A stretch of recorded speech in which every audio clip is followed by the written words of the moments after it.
Welcome. Scott here. Here is a quick boss guide for the upcoming LUFENIA Plus event, Heartless Gaze Heretics.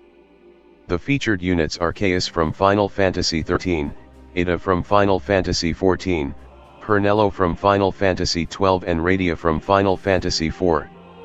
This event also marks the debut of Yda's LD and rework. We will be fighting the Swarm Fly, which has 19 million HP. It will be accompanied by 2 small Swarm Flies with 2 million HP each. The turn requirement is 65. The HP requirements is 5000. Before I continue further, here is a small disclaimer clause for the video. The guide is written based on the time that the event was released for the Japanese version. Please do note that it is possible that the boss fight mechanics might differ when the actual event is released in global. Firstly, let's go through the LUFENIA Plus Orb conditions. The LUFENIA Plus Orb has 2 conditions to fulfill. The first condition is if the Swarm Fly takes brave damage from debuff, while the second one is taking HP damage from a debuff. You need inflict poison or sap debuff to uptick the orb. Traps debuff don't count to uptick the orb. With the exception of Exdeath BT aura, all sap and poison debuff requires the enemy to take a turn to uptick the orb. The orb will be activated at the start of the fight with the counter of 10. It is a non-cancelable orb. Currently in global, there are only 2 units that have HP poison in their mechanics. They are Yda and Exdeath. There is a wide cast of units that provide sap and poison debuff. The premium options are Yda, Exdeath, Sarah, Beatrix and Caius. Other units can provide sap and poison debuffs are Kadaj, Leon, Kefka, Gabrinth, Trey and Cloud of Darkness.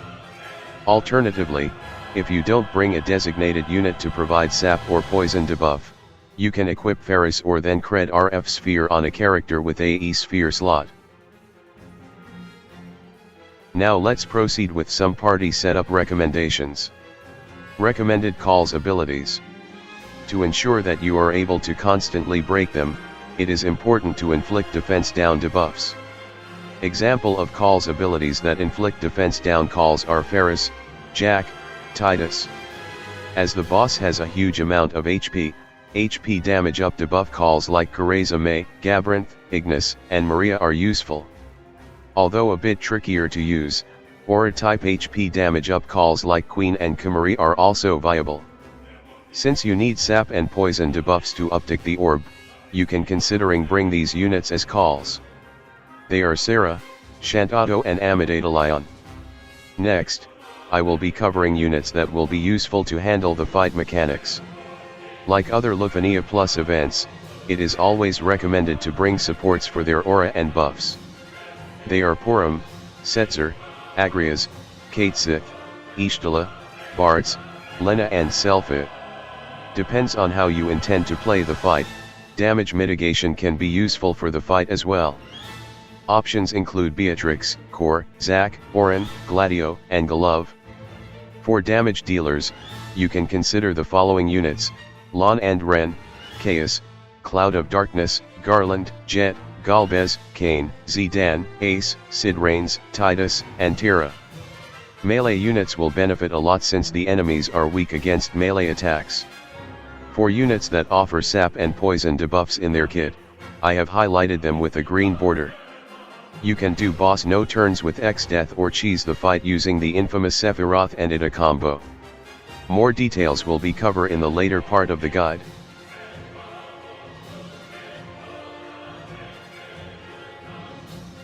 On the screen, you will see a timeline showing the HP thresholds triggers that you need to watch out for. Overall, this is a very simple fight and there isn't any threatening mechanics to watch out for. You just need to focus on killing the main Swarm Fly. Other than the aura's triggers, the main Swarm Fly will gain enrage auras whenever you kill the small Swarm Flies.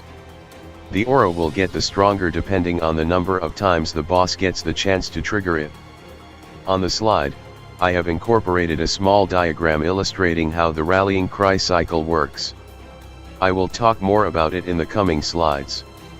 The small swarm flies will usually battery the main boss when it uses tiny poison brave attack. If you see it targeting the main boss, it means it is going to heal the main boss 1 million HP along with 3% HP regen buff with its buzz command. So it is your best interest to eliminate them before that happens. The main swarm fly has a couple of attacks to watch out for. It inflicts debuffs with poison hit and powder stream. The AoE brave attack, powder stream will have higher potencies depends on the boss auras. The main fly can heal the small swarm flies with misbite based on the brave damage it deals. Now let's proceed with the boss mechanics proper. Like the previous LUFENIA Plus fights, the boss will gain big stats boosts, brave damage, and brave gain reduction auras when you deplete their HP to a certain threshold. The threshold's trigger for this fight is at the start of the fight, 79% HP threshold and 49% HP thresholds. At the start of the fight, it will boost the defense stats of all enemies on the field by 200%. At 79% HP threshold, it will further boost their defense stats to 300%. The maximum brave damage reduction auras is 70%. The maximum brave gain reduction auras are 90%. Next, I will be covering the boss key mechanics in detail. The rallying cry cycle will commence once both small swarm flies are killed. The main swarm fly will enrage itself with aura boost and target itself. On its following turn, it will use rallying cry where it will revive the dead small swarm flies and grants them max brave. The revived small fly will also gain the highest possible LUFENIA auras. The cycle will repeat once you killed the small swarm flies again. From the JP videos that I watched, it seems the main swarm fly defenses will get higher as it use the angrier auras more. I am suspecting that the auras are stackable. So it is better to finish off the fight fast where possible. Besides, the turn requirements is rather tight at 65 turns. As you need to have the boss to take a turn to uptick the orb, it will be best to deploy a hit and counter setup by utilizing units that have counter mechanics like Orin, Core, Beatrix, or Glove. Now for the final slide, I am about to show the method on how to cheese the fight. The key component is that you need to have Exdeath with his BT. Exdeath BT friends works here as well. If you have Exdeath fully built with his BT, please help the community by setting him as your friend support. As Exdeath BT auras will be triggered when your party execute their actions, it will allow for boss no turns runs. To abuse the auras, you can use units that can hog turns like no tomorrow like Cloud of Darkness, Tidus, Terra, Shadow, or Zell. You can also keep on delaying the boss for good with Garland and Quistis. If you have pulled Yda, pair her with Sephiroth BT and Exdeath BT and she can hog all the turns that she wants to end the fight. I may do a run with her if I manage to pull for her LD. I have come to the end of my boss guide presentation. Hopefully you find it useful. If you like the video, please give a like. Please subscribe to my channel for future gaming content. Good luck for the fight tomorrow. Bye.